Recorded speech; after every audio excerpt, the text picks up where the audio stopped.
नमस्कार. आपणा सर्वांचे खूप खूप मनापासून स्वागत आहे. लाडकी बहीण योजना, आनंदाची बातमी, खुशखबर. मार्च 21वा हप्ता अपडेट. अखेर लाडकीची चिंता संपली. अति जरुरी अपडेट प्रत्येक लाडकीसाठी. आणि big breaking news, Ladki Bahin योजना. लाडक्या बहिणी, मी तुम्हाला सर्वात आधी हे विचारते की माझ्या लाडक्या बहिणींनी काल म्हणजे 21 तारखेला संध्याकाळी आपल्या चॅनलवर 7 वाजता एक व्हिडिओ आला. त्यामध्ये आदितीताई तटकरे लाईव्ह सांगत आहेत की मार्च महिन्याच्या हप्त्याला विलंब का झाला. हे त्या लाईव्ह सांगत आहेत 7 वाजेच्या व्हिडिओमध्ये. आणि 8 वाजेचा व्हिडिओ तो पण भरपूर लाडक्या बहिणींना माहीतच नाही. आणि 7 वाजेचा व्हिडिओ पण खूप लाडक्या बहिणींना माहीत नाही. तर कृपया करून दोन्ही पण व्हिडिओ बघा. 7 वाजेचा एक आणि 8 वाजेचा दोन्ही व्हिडिओ तुमच्यासाठी खूप खूप महत्त्वाचा आहे.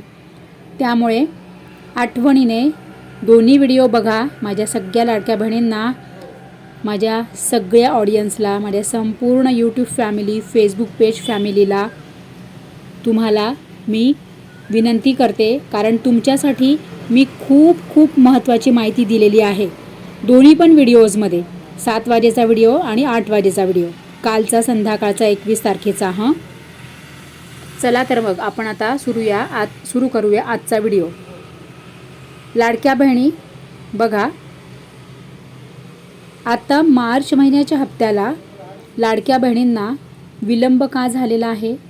तर लाडक्या बहिणी, जसे की मी तुम्हाला या आधीच्या माझ्या व्हिडिओमध्ये प्रत्येक याच्यात सांगत आहे, आता मार्चमध्ये संपूर्ण महाराष्ट्राचा अर्थसंकल्प म्हणजे बजेट हा तयार झाला, मांडले गेला.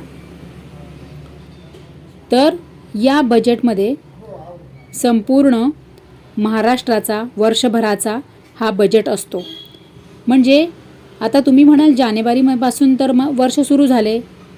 नाही, हे अकाउंटिंग इयर, हे फायनान्शियल इयर, आर्थिक वर्ष हे 1 एप्रिलपासून सुरू होत असते.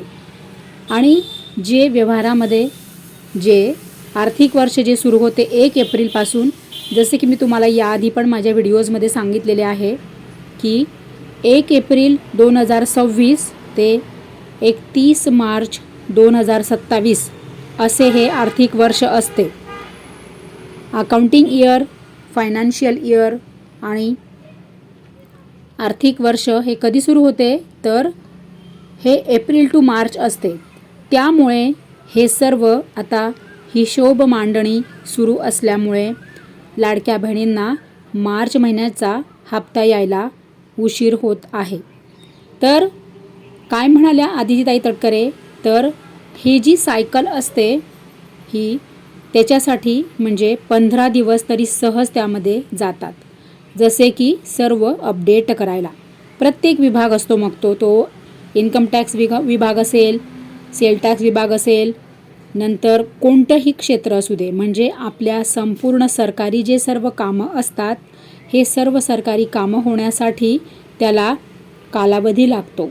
त्यामुळे या सगळ्या गोष्टी अपडेट कराव्या लागतात संपूर्ण वर्षभरामध्ये.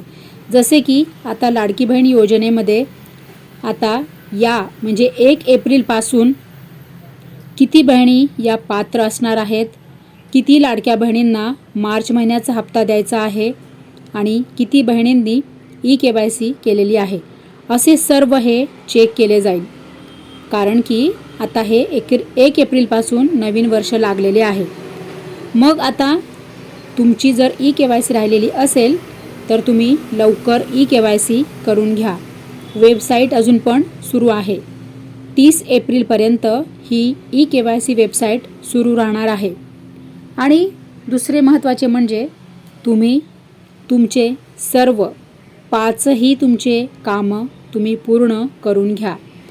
हे जर तुम्ही तुमचे कामं केले नाही तर तुम्हाला लाडकी बहीण योजनेचा लाभ हा मिळणं म्हणजे कदाचितच शक्य आहे. कारण की जसे की मी तुम्हाला आत्ताच सांगितले, 1 एप्रिलपासनं सर्व नियम हे बदललेले आहेत. तुम्ही आपल्या चॅनलवरचे व्हिडिओ पाहिले का? 1 एप्रिलपासून देशात होणारे 10 मोठे बदल असे आपल्या व्हिडिओचे टायटल आहे. आपल्या चॅनलवर आपण हा व्हिडिओ अपलोड केलेला आहे. तुम्ही नसेल पाहिला तर आठवणीने बघा हं. त्यामध्ये संपूर्ण देशभरात प्रत्येक नागरिकासाठी तो व्हिडिओ जरुरी आहे. त्यामुळे तो व्हिडिओ बघा आणि त्या सर्व गोष्टी तुम्ही तुमच्या अपडेट करून घ्या. तरच तुमचे सरकारी कामं होतील आणि सरकारी योजनांचा तुम्हाला लाभ हा नियमित मिळत राहील. नाहीतर तुमचे कोणतेही जर तुमचे काम अपडेट नसेल, KYC नसेल, तर मात्र तुमचे सरकारी कामं तर होणारच नाही. त्याहूनही महत्त्वाचं तुमचे सरकारी कामं पण होणार नाही आणि तुम्हाला कोणत्याही सरकारी योजनांचा लाभ हा मिळणे अशक्य. त्यामुळे मी तुम्हाला प्रत्येक व्हिडिओमध्ये सांगत आहे. मला हे सांगा, कमेंट करा की तुम्हाला बँक KYC कशी करायची यावर व्हिडिओ हवा आहे का? मी ऑलरेडी एक आत्ताच म्हणजे जवळजवळ 8-10 दिवसापूर्वीच आपल्या चॅनलवर मी व्हिडिओ अपलोड केलेला आहे की बँक KYC कशी करायची. त्यात मी तुम्हाला सर्व सांगितलेलं आहे. तरी पण तुम्हाला पुन्हा त्यावर व्हिडिओ हवा असेल तर मी पुन्हा तुमच्यासाठी त्यावर एकदम सोप्या, साध्या आणि सरळ भाषेत व्हिडिओ बनवत असते. तुम्हाला माहीत आहे ना, आपल्या चॅनलवरचे व्हिडिओ मी खूप सोप्या आणि साध्या आणि सरळ भाषेत तुमच्यासाठी बोलत असते आणि मी तुमच्यासाठी अगदी साध्या भाषेत बोलत असते. व्हिडिओमध्ये अगदी सोपी आणि सरळ भाषा असते माझी, की माझा हाच प्रयत्न असतो की सर्वांना समजलं पाहिजे, सर्वांपर्यंत माझा व्हिडिओ हा पोचला पाहिजे आणि सगळ्यांना आपली साधी सरळ सोपी भाषा समजली पाहिजे. हाच माझा उद्देश आणि हाच माझा हेतू. म्हणून मी अगदी साध्या सिंपल भाषेत तुमच्यासाठी व्हिडिओ बनवत असते की जेणेकरून तुम्हाला सर्व माझे व्हिडिओ समजावे. तुमच्यापर्यंत मला व्हिडिओमध्ये जी माहिती सांगायची आहे ती तुमच्यापर्यंत पोहोचावी, तुमची समस्या निवारण व्हाव्या, हाच माझा उद्देश असतो आणि हाच माझा हेतू असतो. तर माझ्या लाडक्या बहिणी, मी तुम्हाला पुन्हा विचारत आहे की तुम्हाला कशावर व्हिडिओ हवा आहे? तुमचं आधार तुम्ही KYC केलेलं आहे का? तुमचं बँक खातं KYC आहे का? तुम्ही नसेल केलं, तुम्हाला त्याच्यावर जर व्हिडिओ हवा असेल तर मी तुमच्यासाठी लगेचच त्यावर व्हिडिओ बनवून घेऊन येते. आणि रेशन कार्ड बघा, रेशन कार्डवरील पण सर्व नियम बदललेले आहेत. आता रेशन कार्डवरील लाभ सर्वांना मिळणार नाही, कारण की रेशन कार्डवरील फायदे, नियम, जे काही लाभ आहे ते सर्वांनाच मिळणार नाही. ते पण आता नियम बदललेले आहे. यावर पण मी आपल्या चॅनलवर व्हिडिओ अपलोड केलेला आहे.